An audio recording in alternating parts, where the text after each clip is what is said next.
저희 교회 초창기부터 계속 함께하는 우리 조명국 집사님 이야기 좀 하려고 합니다. 오늘 마침 또 안 나오셔서 조금 더 자유롭게 제가 말씀드릴 수 있게 됐는데요. 항상 그 자리에 계세요.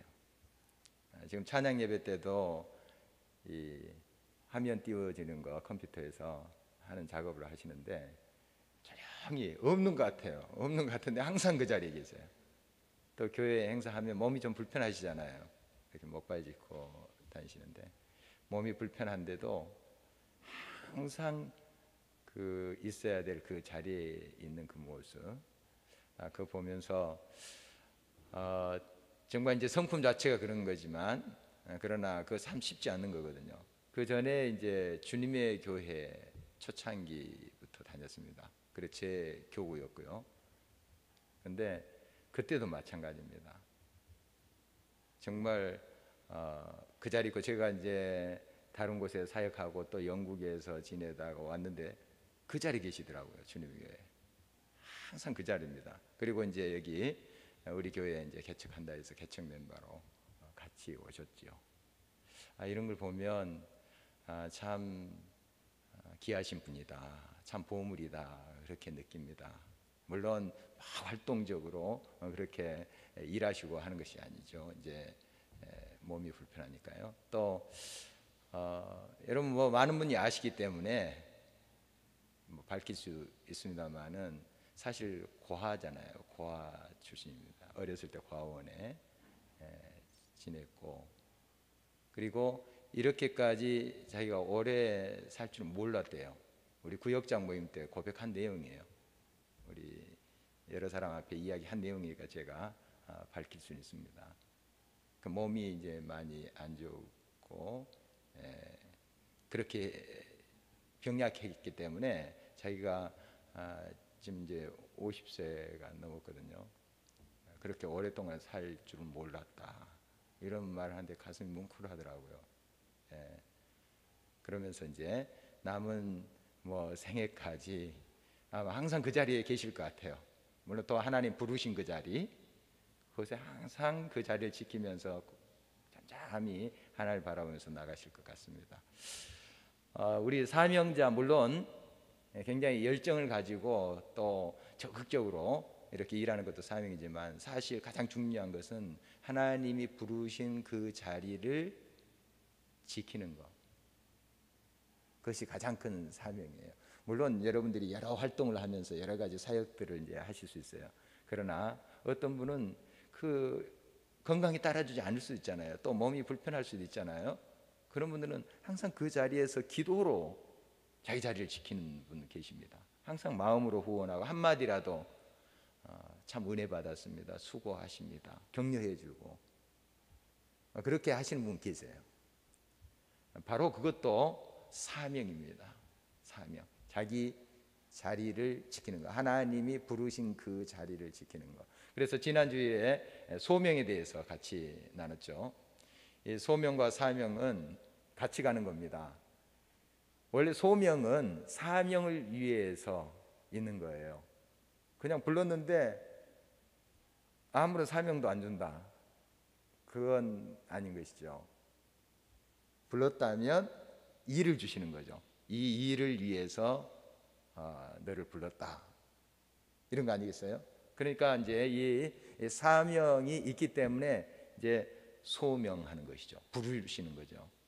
그 사명을 위해서 부른 거다 하는 걸 우리가 볼 수가 있습니다. 사명의 자리, 하나님의 일의 자리에 나를 불렀다 하는 게 이제 소명이고, 하나님의 일, 내가 또 마땅히 담당해야 될 그 자리, 지켜야 될 그 자리, 바로 그것이 또 사명이다, 이렇게 볼 수가 있습니다. 한번 복습해 보도록 하겠습니다.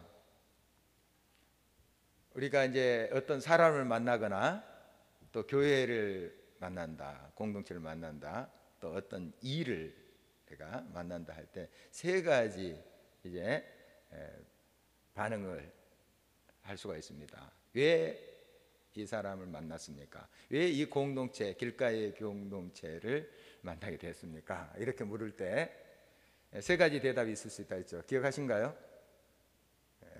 첫 번째, 어쩌다가 우연히 그 사람 만나게 됐어요. 우연히. 물론 그것이 이제 필연이 될 수도 있어요. 우연히 만났는데 하나님이 그 길을 인도하신 건 나중에 확인할 수가 있죠. 그러나 계속해서 어쩌다가 만난 거지, 내가 어쩔 수 없어서 만난 거지, 그런 식으로 그 사람을 만났다가는 어떻게 되겠습니까? 예, 나중에 또 쉽게 헤어질 수도 있겠죠. 두 번째, 어떤 대답이 있을 수 있겠어요? 마음에 들어서. 벌써 잊으셨나요? 일주일밖에 안 됐는데, 마음에 들어서, 마음에 그 사람이 참 들었다, 내 마음에 그 교회가 참 들었다, 매력이 있어서 내가 그곳에 가게 됐다, 이렇게 할 수 있습니다. 물론 참 귀한 거예요. 그래, 마음이 끌려서 이렇게 갈 수 있는 거죠. 또 마음이 끌려서 만날 수 있는 거고. 그러나 거기에 멈춰서는 안 돼요. 그럼 마음에 안 들 수 있어요. 사람은 그렇게 죽자 사자 하면서 서로 만났는데 어때, 평생 그렇게 됩니까? 예, 저기 우리 이광희 집사님 커플 평생 마음에 그냥 들고 콩닥콩닥 뜁니까? 대답해 보세요. 서로 눈치 보지 마시고. 예. 서로 마음에 안 들 때도 있잖아요. 그럴 것 같아요. 예, 들었다 안 들었다 이렇게 할 수가 있습니다. 물론 이제 사람마다 조금 차이가 있겠지만 내 마음에 안 들 수도 있죠. 기분상 또 그럴 수도 있고. 그래서 이것은 굉장히 자기주관적이에요. 마음에 들어서 저 사람 만났다, 마음에 들어서 내가 이 교회에 택했다. 자기주관이죠. 자기가 중심이에요. 그러니까 이 사람의 마음이라는 것은 흔들리게 돼 있습니다. 항상 흔들리게 됐어요. 물론 지조를 가지고 쭉 가시는 분도 계십니다. 그러나 사람인지라 흔들릴 수 있어요. 흔들릴 수 있습니다. 그건 아주 이렇게 마음에 들어서 택했다, 마음에 들어서 그 공동체의 일원이 되었다 하는 것은 참 이태로워요. 그러니까 이태롭습니다. 우리의 대답은 하나님이 부르셔서, 소명이죠 이게. 하나님이 이 자리에 보내셔서 하나님이 우리의 만남을 태초부터 예정하시고 이끄셨다. 이게 소명이죠. 소명, 사람 만남. 하나님이 보내주셔서, 하나님이 또한 허락하셔서, 이것이 이제 소명입니다. 소명의식, 소명의식. 그래서 우리가 이 소명의식을 갖기 위해서는 많이 기도해야 돼요. 많이 기도하고, 하나님의 뜻이 무엇입니까? 이것이 혹시 내 기분 아닙니까?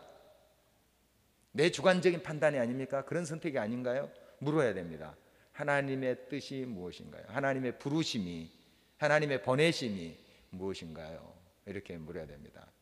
그래서 우리가 이렇게 세 가지로 나눠봤지만 어떨 때는 이게 서로 섞여져 있을 수 있어요. 내가 마음에 들어서 간 것 같은데 나중에 보니까 하나님이 그렇게 역사하신 거예요. 마음에 들기에 그렇게 하나님께 역사하신 거예요. 하나님이 만나게 해 주셨지. 이걸 꼭 붙여야 돼요. 이게 소명의식이에요. 마음에 든 거 거기에 그쳐버리면 항상 나의 주관적인 것이므로 흔들릴 수 있습니다. 바꿔질 수 있어요. 바꿔질 수 있어요. 그래서 마음에 안 들 때는 그냥 뭐 차버려야 됩니까? 헤어져야 됩니까? 그건 아닌 것이죠. 소명의식은 하나님이 나를 이 자리에 부르셨다. 물론 사람을 통해서, 어떤 사람의 인도를 통해서, 아버지를 통해서, 어머니를 통해서, 어쩌다가 아버지 따라서 그냥 생각 없이 왔는데 보니까 하나님이 이런 방법으로 나를 부르셨구나. 이걸 확인하는 거, 이게 이제 소명의식이에요. 내가 어쩌다 우연히 온 것 같은데 이게 우연이 아니고 필연이었구나. 하나님이 예정하시고 인도하시면 이걸 발견해 가는 거예요. 그걸 발견하는 거예요. 이 소명의식을 분명히 가져야 됩니다. 여러분 만남에서도 그렇고요, 또 여러 사역을 여러분들이 또 감당할 때도 마찬가지예요. 내가 마음에 들어서 열심히 막 하는데 어떨 때는 지칠 수 있잖아요. 이 사역에 대해서 또 마음에 안 들 수 있잖아요. 그럼 팽개쳐야 됩니까? 그건 다 자기 기분 중심이고 자기 중심이에요. 그러나 하나님이 나를 이 자리에 세우셨고 이 일을 하게끔 하셨다. 이 소명의식을 꼭 가져야 됩니다. 항상 하나님 앞에 기도하면서 그 소명의식을 굳게 붙잡는 것이 중요합니다. 그렇다면 그 자리에서 여러 도전이 있을 수 있어요. 어려움이 있고 불편함이 있을 수 있어요. 지루해질 수 있고 또한 탈진할 수도 있습니다. 때로는. 그럼에도 불구하고 그 자리를 지켜요. 물론 쉼의 시간은 필요하겠죠. 때로는 그 자리를 피해서 쉼의 시간을 갖지만 다시 그 자리에 돌아옵니다. 그것은 그 자리를 지키기 위해서 쉬는 것이 떠나기 위해서 가는 건 아니잖아요. 그런 안식의 시간은 필요한 거예요. 계속 이 자리 지키리라 하면서 막 탈진했는데 막 억지로 거기에 있는 것도 지혜롭지 못한 거죠. 어떤 또 모든 계획상 내가 내 기분대로 떠나는 것이 아니고 또 여러 질서를 지키면서 또 쉴 수 있는 거죠. 그 자리에 또 돌아가기 위한 준비이기 때문에 소명의식 우리가 가져야 됩니다. 이 소명은 사명을 위한 것이다 하는 것을 볼 수 있습니다. 9절 말씀 다시 한번 우리 한 목소리로 읽어보도록 하겠습니다. 하나님이 우리를 구원하사 거룩하신 소명으로 부르심은 우리의 행위대로 하심이 아니요 오직 자기의 뜻과 영원 전부터 그리스도 예수 안에서 우리에게 주신 은혜대로 하심이라. 하나님의 그 부르심 소명은 우리의 행위대로 한 것이 아닙니다. 우리가 마음에 들어서 우리가 눈에 이렇게 아름답게 보여서 그것이 아니고 하나님의 뜻 안에서 영원 전부터 하나님의 계획 속에 있는 거예요. 참 여러분 신비스럽습니다. 이 만남이란 게 신비스러워요. 하나님이 영원 전부터 계획하셨다는 거예요. 참 그렇다면 얼마나 신비스럽습니까? 영원 전부터. 또 이 자리에 우리가 한 공동체로 지금 같이 예배를 드리고 있지 않습니까? 물론 교회가 또 다를 수도 있어요. 그렇지만 우리는 주 안에서 한 하나님, 한 믿음, 한 성령을 고백하잖아요. 그러므로 한 식구에 이게 이제 우리 사도신경에 나오는 공회를 믿사오며 하는 것입니다. 공회를 믿사 영어로 캐톨릭 처치예요. 공회가 캐톨릭. 이게 이제 천주교에서 그대로 그걸 따서 캐톨릭 처치 이렇게 붙이죠. 원래는 보편적인 교회란 뜻입니다. 이게 보편적인 우리는 한 식구입니다 이런 뜻이에요. 한 식구다. 예수 그리스도 안에 우리는 한 식구입니다 하는 고백이에요. 그래서 여러분들 사도신경 공회를 믿사오며 하는 것은 우리가 어느 교파든 같은 주님 삼일째 하나님, 이단이 아닌 삼일째 하나님을 고백하고 건강하게 하나님 앞에 나아가는 그 공동체는 다 하나예요. 그걸 믿사오며 이렇게 우리 고백하고 있는 거예요. 공회를 믿사오며. 그렇습니다. 그래서 우리가 이제 한 공동체 안에서 이렇게 신앙생활을 하는 것도 하나님의 예정하심이에요. 이 자리에 여러분 앉아 있는 거 오늘 좀 내가 수요 기도이니까 결단하고 온 것 같지만 물론 그런 결단도 필요해요. 또 주님을 만나고자 하는 사모함으로 나온 것 같지만 결국 누가 부르셨냐? 하나님이 부르신 거예요. 하나님이 부르신 거예요. 그게 소명의식입니다. 하나님이 부르셔서 내가 이 자리에 있다 하는 거예요. 내가 이 사역을 감당하고 있다 하는 겁니다. 여러 사람을 통해서 올 수도 있고 또 여러 환경을 통해서 또 내 마음을 결단해서 올 수도 있지만 결국 하나님이 역사하셔서 오는 거예요. 하나님이 부르셔서 오는 거예요. 이게 확실하게 돼야 됩니다. 그러지 않으면 여러분 신앙 흔들려요. 여러분 또 이렇게 주일마다 수요 기도회마다 와서 기도하고 예배하고 하는 게 흔들려요. 실증 나거든요. 나중에 또 저와 같은 이제 스타일의 또 말씀 전하는 것에 대해서도 실증이 날 수 있어요. 몇 년 이렇게 가다 보면. 그런데 이 자리에 하나님이 부르셨다. 그리고 그 자리를 지킴으로써 내가 나 중심적으로 뭔가 채우기 위해서가 아니고 하나님이 나를 부르셔서 교회를 위해서 기도하게 하시고 나라를 위해서 기도하게 하시고 내 자녀를 위해서 기도하게 하시고 그 자리로 하나님이 부르셨다. 하나님이 또 그것을 기뻐하신다. 이 소명의식을 가지면 계속 묵묵히 그 자리를 지킵니다. 그리고 그 안에 하나님의 보화를 발견해요. 그게 기쁨이에요. 여러분, 신앙이 이렇게 돼야 됩니다. 하나님 중심의 신앙, 하나님이 부르시는 소명의식을 가지고 하나님께 나오는 사역의 자리든 예배의 자리든 그 자리를 지키는 것, 바로 이것이 건강한 신앙인의 모습이에요. 그러나 우리 중심으로 마음에 들어서 나가고, 또 내가 좀 오늘 또 기분이 좋아서 나가고, 다 자기 중심적이죠. 기분 나쁘면 안 나갈 거예요. 하나님 중심으로 모든 것이 세워져야 됩니다. 하나님이 부르셨다, 하나님이 이 자리에 나를 세우셨다 하는 소명의식을 가져야 됩니다. 그러면 나의 사명은 무엇인가 하는 것이죠. 여러 가지 다양한 사명들이 있습니다. 여러분 각자에게 또 주어진 여러 사역들이 있고 일들이 있어요. 또 가정에서, 직장에서, 이 사회 속에서 그런 일들이 있습니다. 그런데 오늘 이제 본문에서 우리들이 공통적으로 주신 사명이 있어요. 그게 뭔가 그걸 살펴보도록 하겠습니다. 10절 다시 한번 한 목소리를 읽어봅니다. 이제는 우리 구주 예수 그리스도의 나타나심으로 말미암아 나타났으니 그는 사망을 패하시고 복음으로써 생명과 썩지 아니할 것을 드러내신지라. 복음을 위하여서 우리를 부르셨다는 거예요. 복음을 위해서. 바로 이 복음은 본문 말씀에 있는 것처럼 사망에서 생명으로 옮겼다는 거예요. 이게 기쁜 소식이에요. 우리는 죽을 수밖에 없었어요. 사망. 우리가 길을 쓰고 몸부림쳐도 여기서 헤어날 수가 없습니다. 죽게 돼서 영원한 지옥 형벌을 받을 수밖에 없게 된 그런 우리들이에요. 죄로 인해서 그렇게 됐어요. 아무리 인간의 철학과 노력과 몸부림을 가지고 이 늪에서 헤어나려고 해도 불가능한 겁니다. 할 수가 없어요. 그런데 예수 그리스도께서 이 땅에 오셔서 친히 십자가에서 피를 흘려서 우리의 모든 죄를 다 씻어주시고 우리를 사망에서 생명으로 옮겨주신 거예요. 영원한 생명으로 옮겨주신 거예요. 기가 막힌 일입니다. 이건 어떤 세상에 내가 원하고 바라는 것은 정말 허리띠 졸라매고 돈 벌어서 어느 정도 성취할 수도 있어요. 가능성이 있습니다. 또 그렇게 허리띠 졸라매도 안 되는 경우도 있지만 그래도 가능성은 있잖아요. 여러분 부자 될 가능성은 있잖아요. 노력해서 열심히 해서. 그러나 이 영원한 사망에서 생명으로 가는 거 가능성이 전혀 없는 거예요.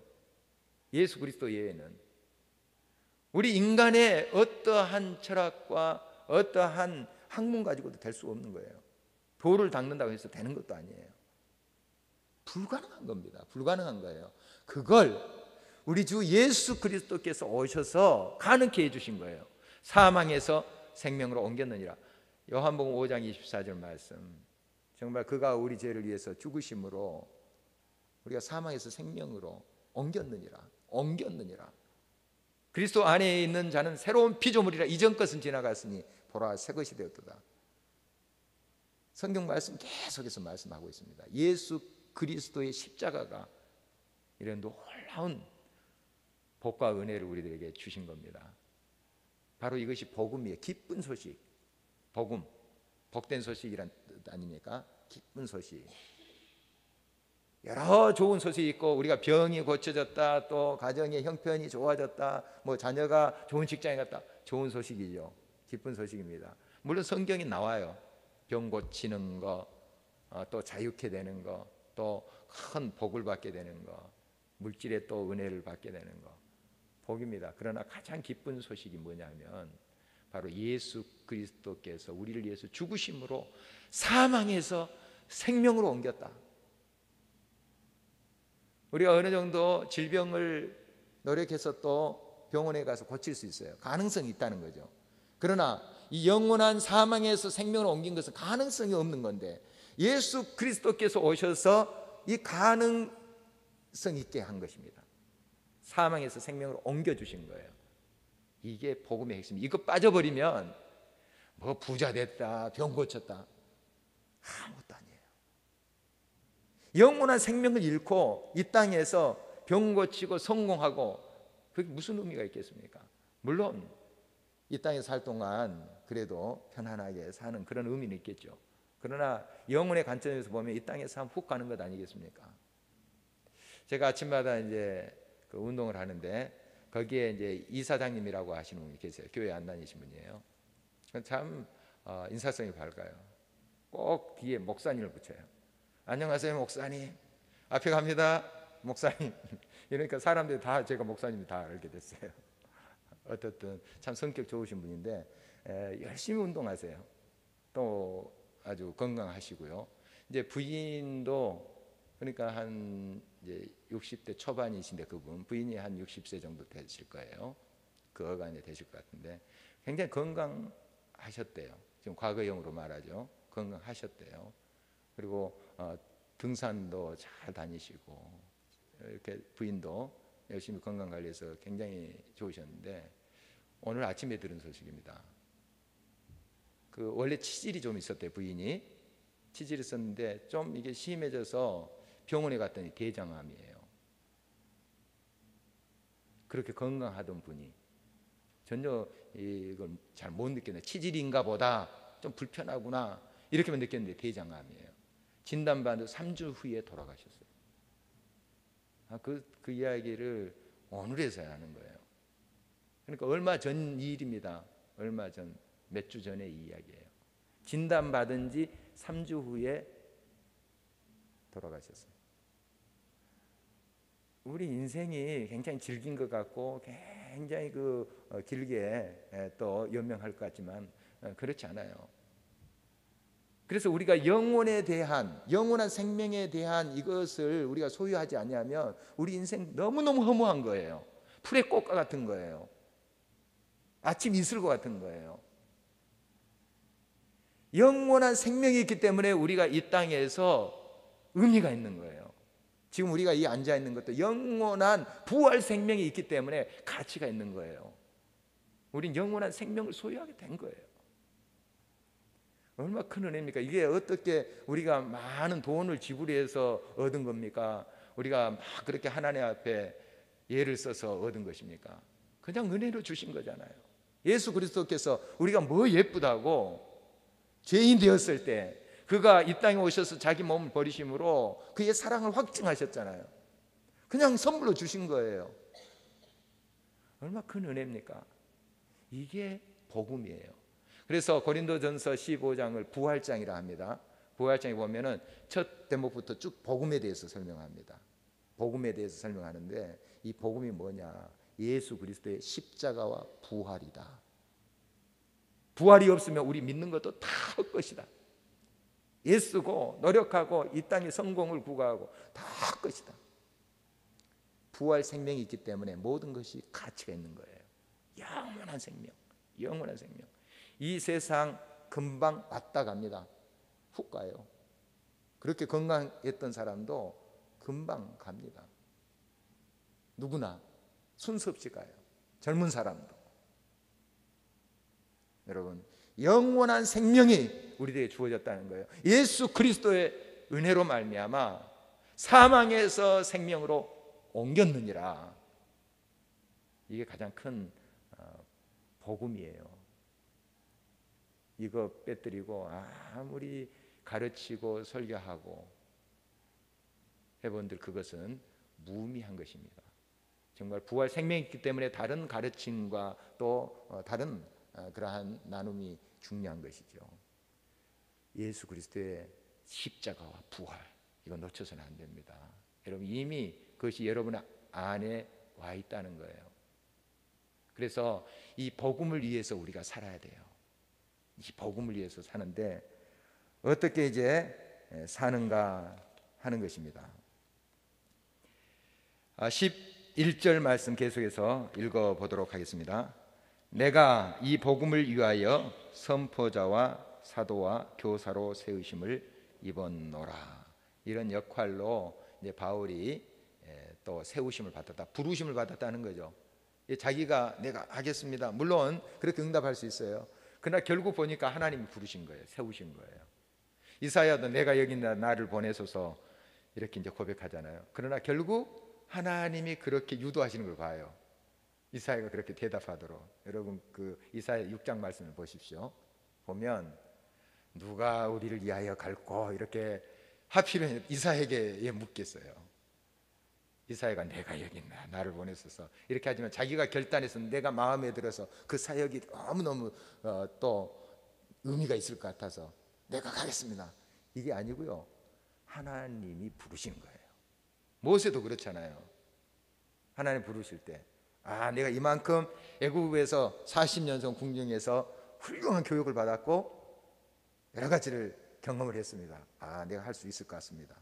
내가 가겠습니다. 이게 아니잖아요. 하나님 부르시잖아요. 나중에 결국 조금 안 가겠습니다, 못 가겠습니다 하다가 나중에 순종하며 가잖아요. 하나님 부르신 거예요. 모든 게 다 그렇습니다. 바울 사도도 마찬가지고요.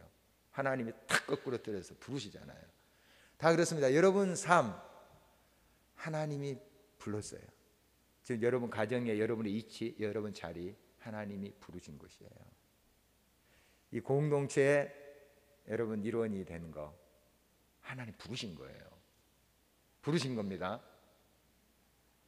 여러분 이 의식을 가지고 응답해야 됩니다. 결국 또 우리가 복음을 위해서 부르심을 받았다.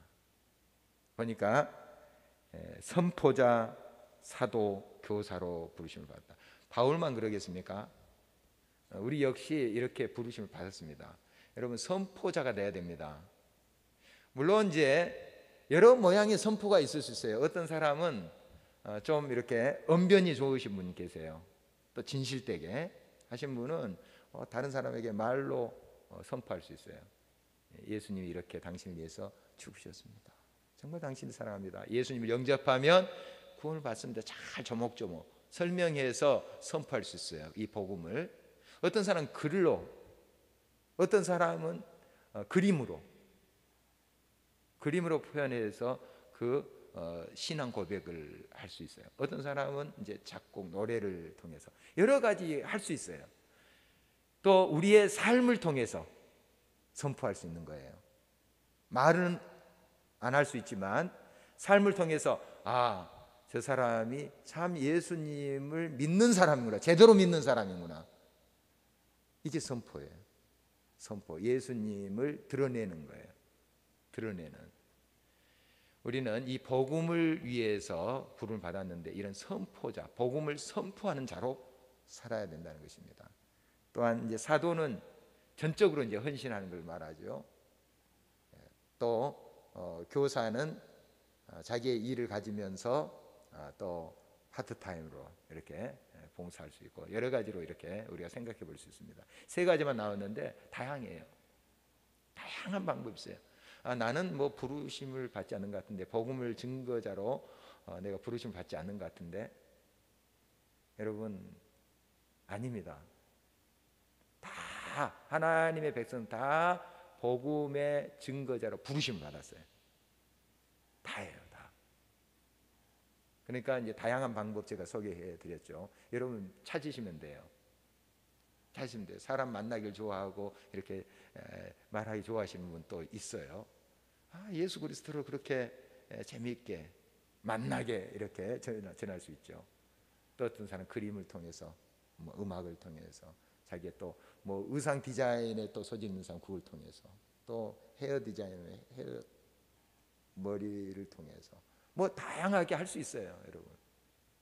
그러나 여러분의 의식이 그 부르심에 대한 그 소명 의식이 분명해야 됩니다. 이를 통해서 하나님 영광 드러내게 해주십시오. 복음이 증거되게 해주십시오. 예수 그리스도의 향기가 드러나게 해주십시오. 여러분 그렇게 기도하시고 모든 일에 임해 보십시오. 그리고 여러분 가정에서도 마찬가지입니다. 가정에서도 그 부르신 그 자리가 하나님이 나를 여기 세우셨다. 그리고 이 일을 통해서 복음의 선포자가 되기를 원하신다. 여러분 분명한 의식을 가지고 그 일에 임해 보십시오. 때로는 여러분 어렵고 힘들 수 있어요. 지칠 수 있습니다. 그러나 다시 하나님께서 새 힘을 주십니다. 그리고 그 일을 감당케 하십니다. 지금 영국의 교실 내에서 공적 기도를 금지하는 법령이 통과됐다 합니다. 기독교 나라입니다.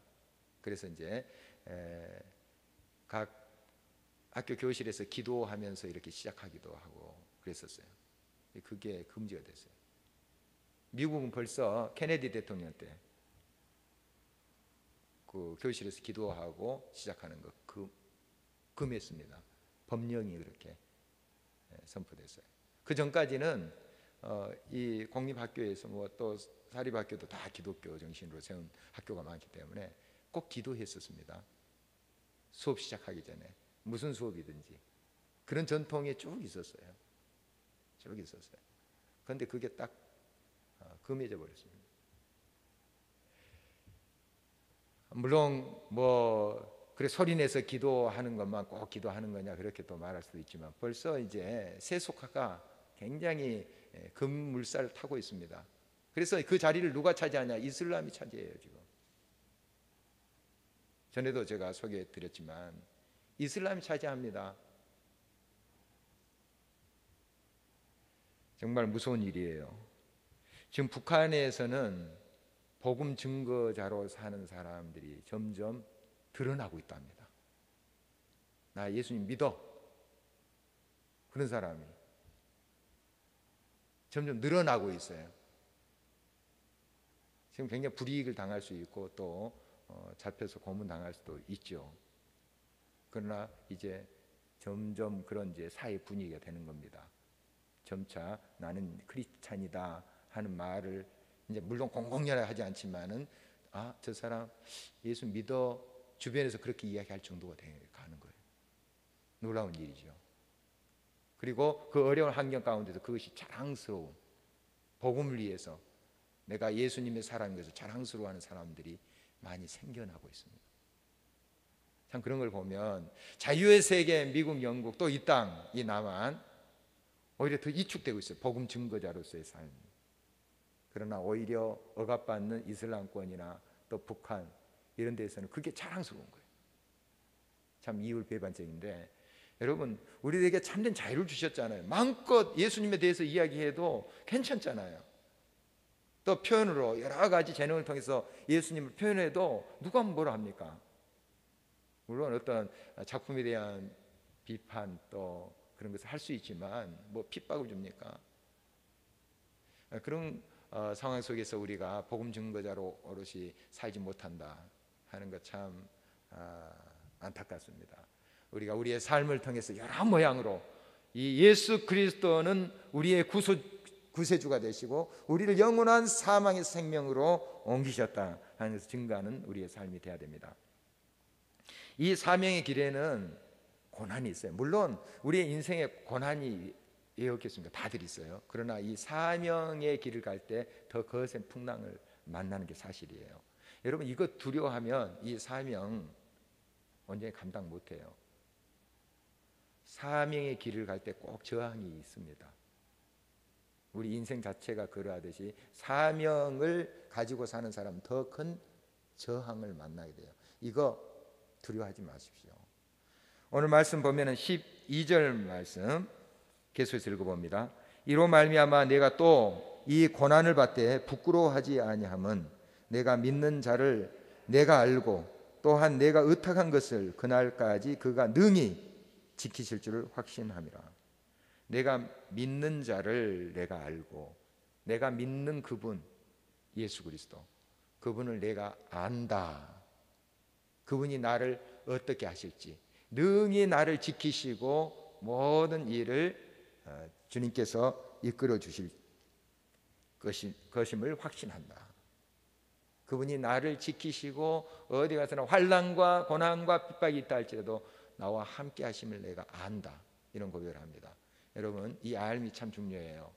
이 알미 정말 주님이 어떠한 순간 속에 이 사명의 길에 서 있는 나를 기뻐하시고 이를 통해서 하나님의 영광을 드러내게 하시고 이를 통해서 또한 하나님께서 아름다운 일을 이루신다 하는 것을 여러분들이 알아야 됩니다. 확신해야 된다는 거죠.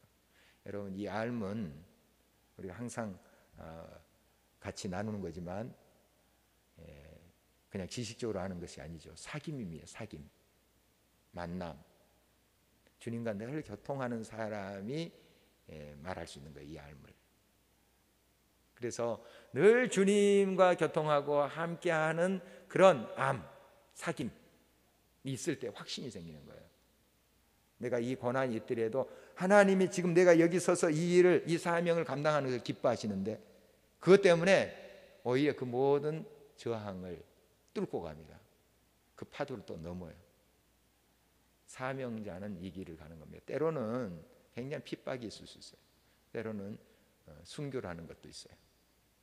그러나 이 삶을 소유하고 있는 사람, 주님은 끝까지 나를 붙잡고 영원한 생명이 내게 있다, 여기에 대한 확신, 삶이 있는 사람은 죽음까지 넘습니다.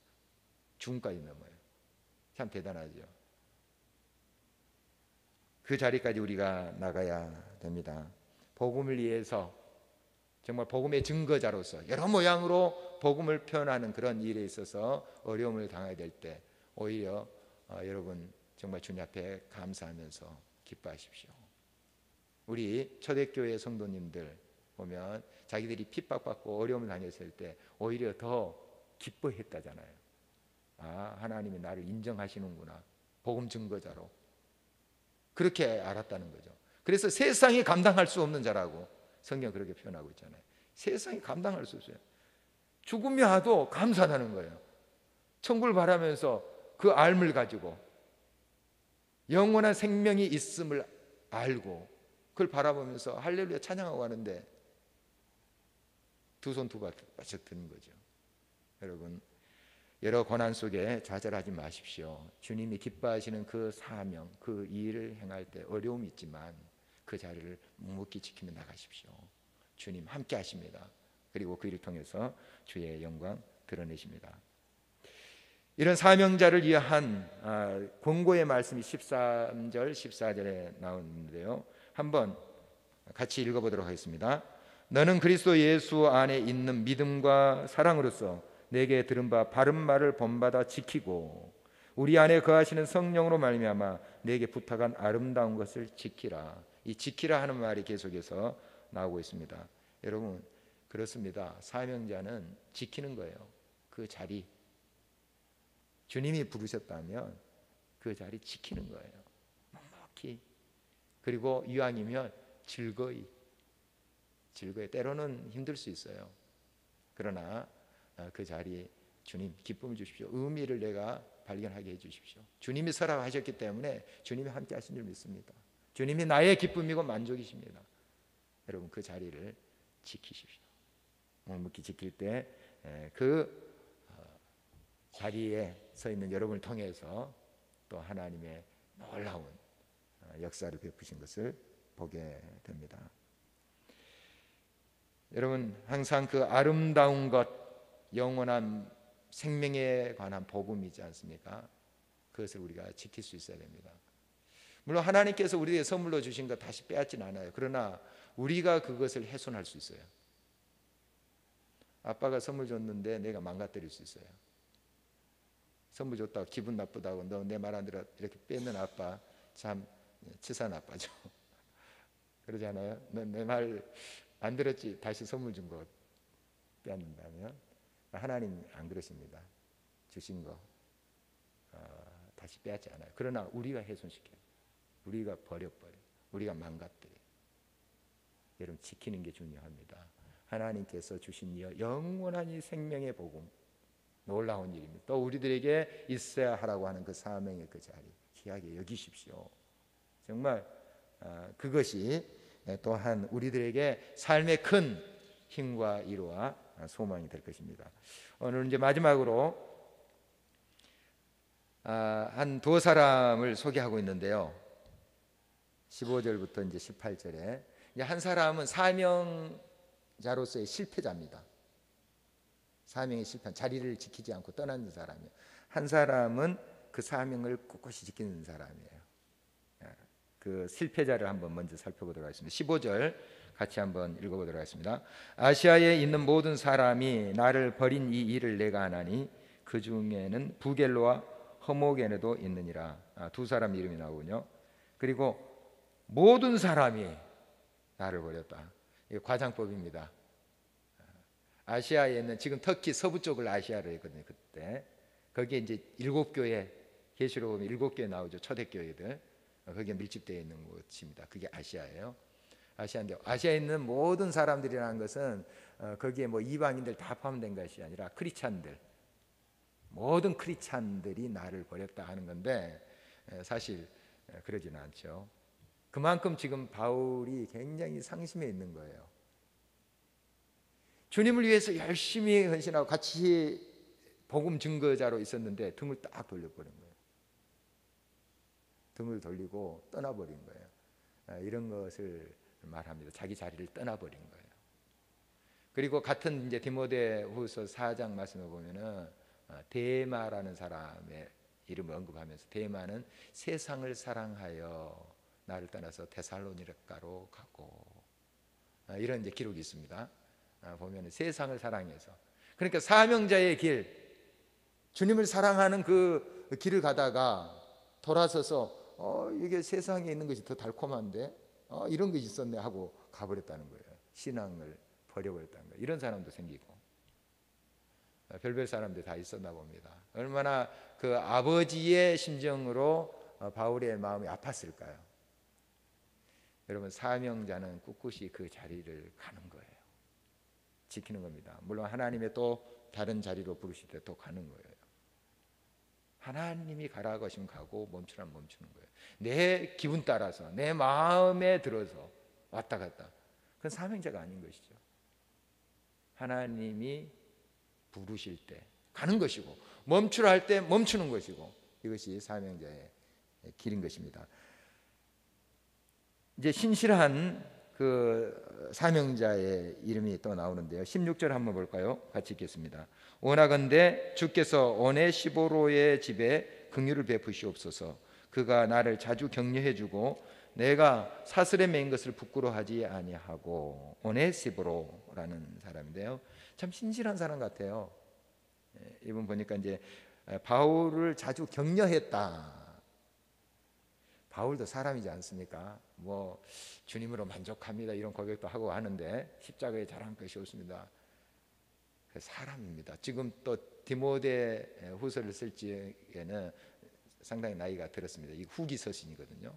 바울의 후기 서신. 그러니까 많이 좀 약해져 있는 상태예요. 사람이죠. 그런데 이 오네시로가 옆에서 자주 격려해 주면서 힘내세요, 우리가 있잖아요 하면서 그런 것 같아요. 아직까지 또 신실한 사람들이 또 많습니다. 아시아에 있는 사람들이 모두가 다 나를 버리고 갔다고 그렇게 표현하셨는데, 사실 누구누구 있잖아요, 힘내세요. 아마 그랬던 분 같아요. 참 귀한 사람 같아요. 그 다음에 바울이 사슬에 매인 것을 부끄러워하지 않았어요. 죄인으로 있는 것 부끄러워하지 않았어요. 지금 바울 어떻게 보면은 참 초라해요. 뭐 가진 게 어디 있습니까? 그 어떤 세상적인 부자도 아니고, 지금 노년이 돼서 이제 힘도 없죠. 옛날엔 좀 열정이라도 있어가지고 막 이리저리 막 돌아다녔는데, 이제 뭐 사슬에 매여가지고 이제 머리 희끗희끗해지고 꾸부정하게 됐는데, 뭐 사람도 떠날 수 있잖아요. 이제 잊혀져 가는 사람 될 수 있잖아요. 그러나 이 오네시보로 그를 항상 로마에 있을 때, 로마에 이제 가택연금을 당하고 있었잖아요.